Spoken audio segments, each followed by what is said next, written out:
Assalaamu calaykum waraxmatullah. Walaalaha khayrka jecel ku soo dhawaada qaybtii lixaad ee barnaamijkeeni diiniga ah ee ma ogtahay ama hal taclam.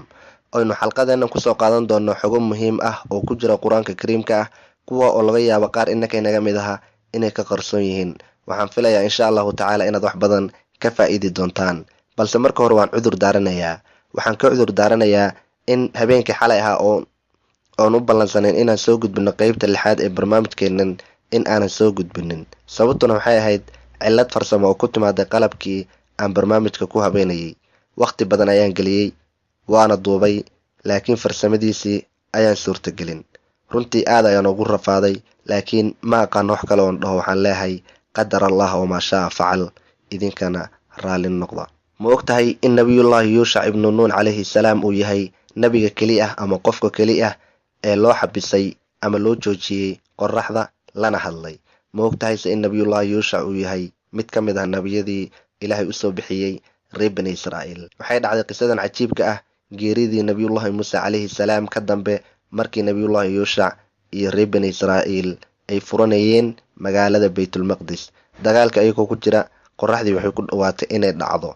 Marka nabiyullaahi yuushac wuu la hadlay qoraxdii, ilaahayna wuxuu u joojiyey qoraxda in muddo ah ilaa ay dagaalkii ka bogayeen oy magaalada ka wada qabsanayeen. Ma ogtahayse in nabiyullaahi yuushac uu yahay wiilkii yaraa ee la socday markii nabiyullaahi muuse calayhi salaam uu la kulmayey nabiyullaahi khadar.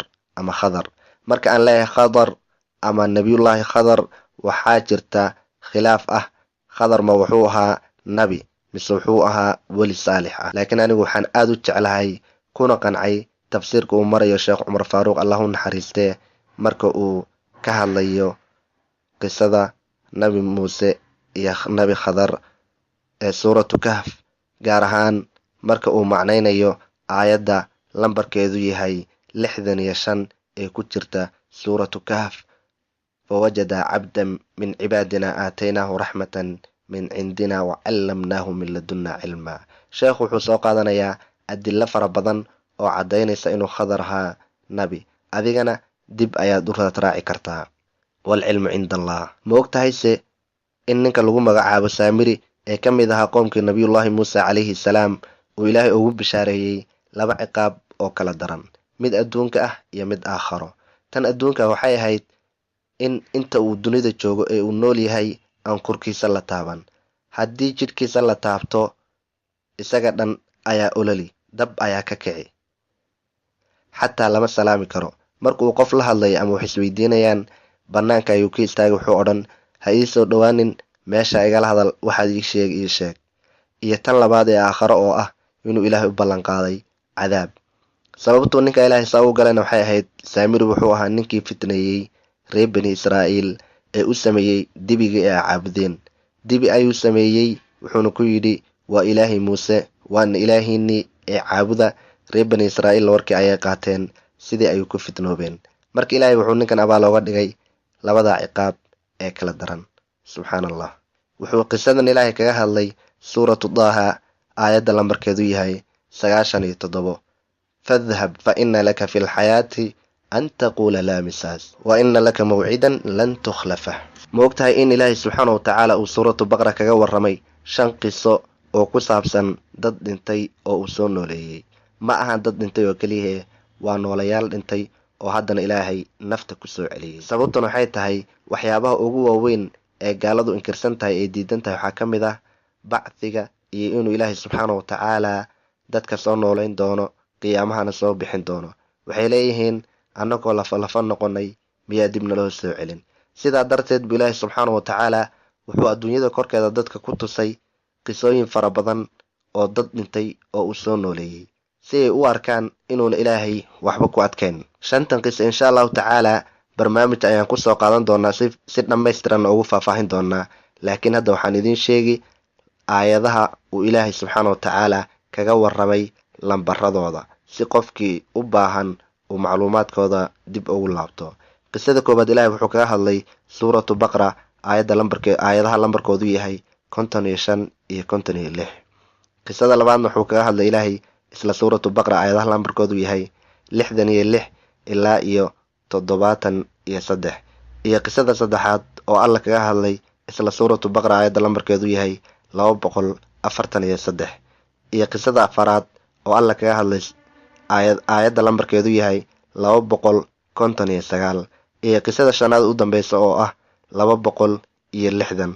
dhammaan waa suuratu baqara. ma ogtahay suuratu xaj inay tahay suuradda keli ah ee loogu magac daray mid ka mid ah tiirasha islaamka waana xajka? ma ogtahayse in suuratu kawthar ay tahay suuradda keli ah ee loogu magac daray webi ka mid aha webiyada jannada waana webiga kawthar oo ilaahay u hibeeyey ama siiyey nabigeena maxamed sallallahu calayhi wasalam? ma ogtahay suuratu huud in laga sheekeeyey nebiyullaahi nuux calayhi salaam qisadiisa in ka badan suuradda loogu magac daray nebiyullaahi nuux ee suuratu nuux? waxaan filayaa suuratu nuux ama innaa arsal waa bog iyo haaf, laakiin in ka badan 2 bog ayuu suuratu huud ilaahay kaga hadlay qisada nebiyullaahi nuux iyo qoomkiisa.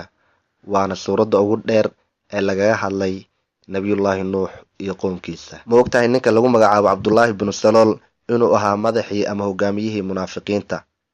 ma ogtahayse in ilaahay subxaanahu watacaala uu cabdullaahi binu salool u ballan qaaday cadaab, waaladii tawallaa kibrahu minhum lahu cadaabun cadiim? ma ogtahayse inuu ahaa cabdullaahi binu salool ninkii bilaabay ama curiyey sheekadii caanka noqotay ee xadiithul ifki, been abuurashadii lagu been abuurtay hooyadeen caaisha, allah ka raalli noqdee?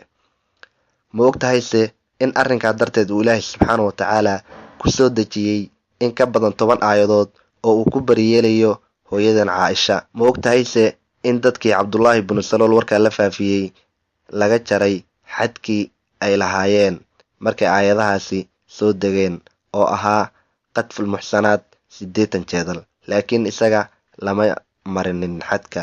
waxaa la sheegaa ama la dhahaa sababtuu nabigu u daayay sallallahu calayhi wasalam ninkaa waxay ahayd in ilaahay subxaanahu watacaala uu arrinkiisa u daayey maadaama uu cadaab u ballan qaaday. qisadan xadiithul ifki waa qiso mashhuur ah, waana qiso dheer. insha allahu tacaala mar ayaan ayadana barnaamij kaga hadli doonaa. ma ogtahay saxaabiyadda lagu magacaabo khawla bintu thaclaba, allaha ka raalli noqdo, inay ahayd islaantii ama haweenaydii sababteeda ay kusoo degtay suuratu mujaadala, yacni suuratu qad samica alleh. inta ayaan idiinsoo gudbiyey. fadlan haddii aad ka heshay la sii wadaag walaalahada kale khayrka jecel. khayrka ayaa mudan in la faafiyo. wasalaamu calaykum waraxmatullaahi.